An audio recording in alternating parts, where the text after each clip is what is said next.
UNESCO va Ipak yo'li turizm va madaniy meros xalqaro universiteti qoshidagi Ipak yo'li xalqaro tadqiqot instituti O'zbekistonda moddiy madaniy merosni himoya qilishga bag'ishlangan 10 yillik doirasida muhim tashabbus va loyihalarni ilgari surmoqda. Samarqand shahrida milliy madaniy merosni saqlash bo'yicha tashkil etilgan navbatdagi o'quv mashg'ulotlari haqida muxbirimiz batafsil so'z yuritadi. Sharq va G'arbni birlashtirgan Ipak yo'li turli madaniy yodgorliklar, ashyolar va tarixni mujassam etgan tengsiz madaniy boyliklarga ega. Ushbu merosni saqlab qolish va himoya qilish kelajak avlodlarning insoniyat tarixidagi muvaffaqiyatlaridan ilhom olishlarini ta'minlash uchun juda muhimdir. Ushbu tashabbus Yevropa Ittifoqi tomonidan moliyalashtirilgan UNESCO loyihasining bir qismi bo'lib, Markaziy Osiyo Ipak yo'li merosi yo'laklari Yevropa madaniy meros yilining xalqaro ko'lami doirasida amalga oshirilmoqda. Joriy yilning 4-oktyabridan 10-oktyabrga qadar o'tkazilishi rejalashtirilgan o'quv mashg'ulotlarida madaniy merosni saqlash bo'yicha jahon merosi obyektlari uchun boshqaruv tizimini rivojlantirish va meros ta'sirini baholash, me'moriy naqqoshlik bezaklarini tiklash va etnografik hamda arxeologik kolleksiyalarga oid muzeyni saqlash texnikalari mavzularida darslar olib borilishi belgilangan. Institut doirasidagi qandaydir tadbirlar 5 ta loyiha qilyapmiz. Uni nomi oktyabrning boshidagi 5 ta xalqaro tadbirdan iborat bo'lgan dekada.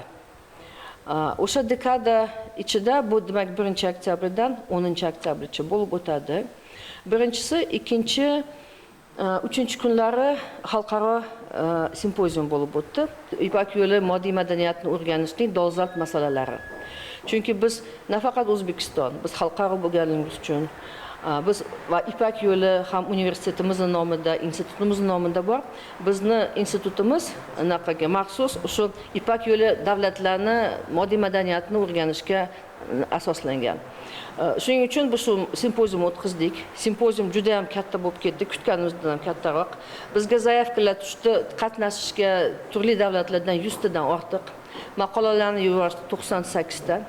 98 ta maqolalardan biz faqat 60 tasini oldik. 4-dan 10-oktyabrgacha 7 kun davomida, bir hafta ichida bu yerda UNESCO bilan birgalikda mana shu universitetimizga qarashli Art Residency chiroyli binoda, o'tgan asrda qurilgan, undan oldingi 19-asrda qurilgan binoda biz bu yerda 3 ta tadbir o'tkazyapmiz UNESCO bilan birgalikda. Birinchisi bag'ishlangan management, restavratsiya sohasida management, moddiy madaniyat obyektlarini saqlash qonuniyatlarini, yangi qoidalarni o'rgatishadi. UNESCOning management bo'yicha bo'layotganiga biz chaqirdik har bitta viloyat rahbarini yoki o'rinbosari. Chunki bu yerda qoidalarni o'rganishsa, me'moriy merosni saqlash bo'yicha qanaqadir qarorlar qabul qilishganda UNESCO doirasida, xalqaro talablar doirasida o'sha qonunlar qilishadi. Bu yerda o'rgatayotgan institut domlalari bor, shu sohaniki bilim olganlarini borib universitetlarda yoshlarga tarqatishadi. O'quv mashg'ulotlarini xalqaro va milliy mutaxassislar, jumladan madaniy meros obyektlari boshqaruvchilari, konservatorlar, muzey xodimlari, restavratorlar, keramika ustalari, akademiklar, tadqiqotchilar olib bormoqda va yurtimizdagi soha mutaxassislariga boy madaniy merosni saqlab qolish borasida yangi bilim va ko'nikmalarni berishmoqda. Men UNESCOda arxitektura bo'yicha mutaxassis sifatida faoliyat yuritaman. Samarqandga 3-bor tashrif buyurishim. Bu yerda UNESCO himoyasiga olingan madaniy meros obyektlari juda ko'p. Ularni saqlash bilan birga boshqarishni ham to'g'ri tashkil qilish kerakligini aytmoqchiman. Turistlar oqimini boshqarish bunda muhim sanaladi. Bugungi tashkil etilgan trening esa soha mutaxassislarining bilim va ko'nikmalarini mustahkamlash va yangi tajribalar bilan tanishishi imkoniyatini bermoqda. Mashg'ulotlarni obyektlar hududida o'tkazishni rejalashtirganmiz. Bu albatta ijobiy natijalar olib kelishiga ishonamiz. How they will be cared for, visitors, etc.